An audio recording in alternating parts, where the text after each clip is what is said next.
नमस्कार, स्वागत है आपका कमोडिटी 10 बजे में। शुरुआत आज कर लेते हैं नॉन एग्री मार्केट से और सबसे पहले बात करते हैं गोल्ड और सिल्वर की, जहां कल भारी गिरावट दिखी थी।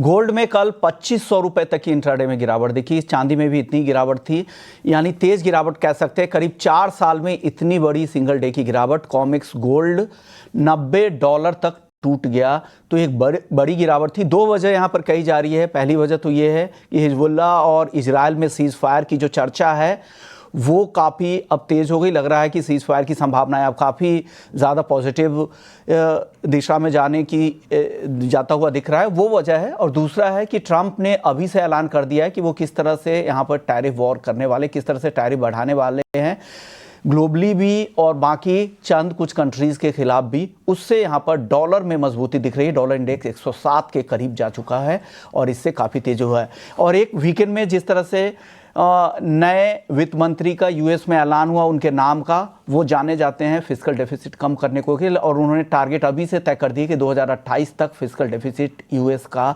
घटाकर वो 3% पर लेकर आएंगे। और गोल्ड को एक और आप इनसाइडर बात ये भी है कि गोल्ड को जो सपोर्ट मिल रहा था यूएस के बढ़ते डेट लेवल से भी मिल रहा था, अगर वो कम वहाँ पर होते दिखेंगे अगर आगे चल के, तो डेफिनेटली गोल्ड के लिए निगेटिव न्यूज़ है। तो ये सारी खबरें हैं, लेकिन अब गोल्ड में क्या करना चाहिए इस हफ्ते और आगे? अगर आपका नज़रिया थोड़ा पोजिशनल है और लंबी अवधि का है तो क्या करें, कब खरीदे, क्या नीचे का भाव भी मिलेगा?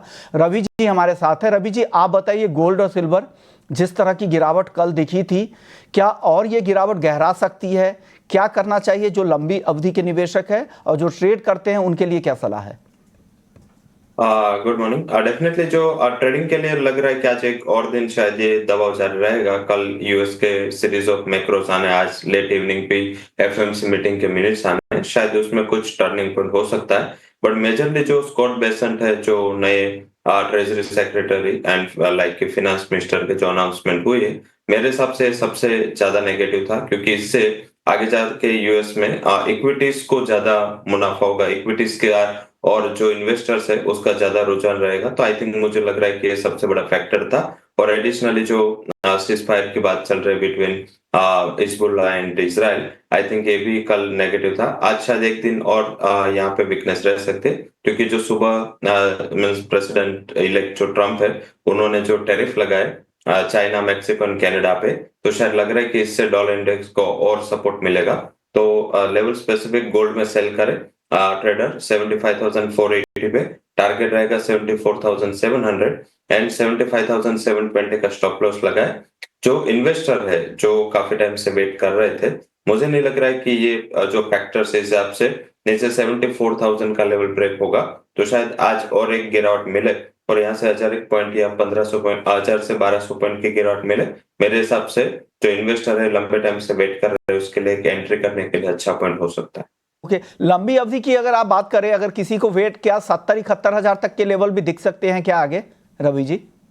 70,000 काफी मुझे कम प्रोबेबिलिटी दिख रही है, पर्टिकुलर जिस हिसाब से फिर से टैरिफ और बढ़ेगा, इकोनॉमिक ग्रोथ को लेके कंसर्न, ये जैसे ही प्रेसिडेंट इलेक्ट ट्रम्प है वो अपना कारोबार संभालते हैं, उसके बाद मुझे लग रहा है कि जो अभी जो मामला एग्जैगरेशन में डॉलर इंडेक्स के लिए सपोर्टिव है, बाद में वो रिवर्स होगा। तो मुझे नहीं लग रहा है कि 70,000 तक के लेवल मिले। मेरे हिसाब से 74 से थोड़ा एसआईपी के टाइम से टाइप से आपको बाइंग करना चालू कर देना चाहिए।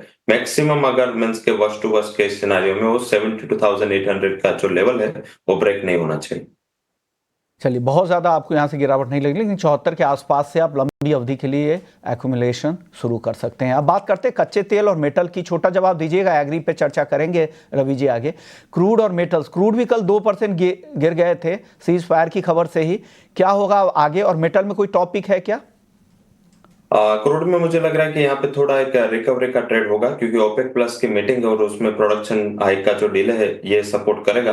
5900 के स्ट्राइक का कॉल ऑप्शन आप बाय कर सकते हैं 170 के करीब।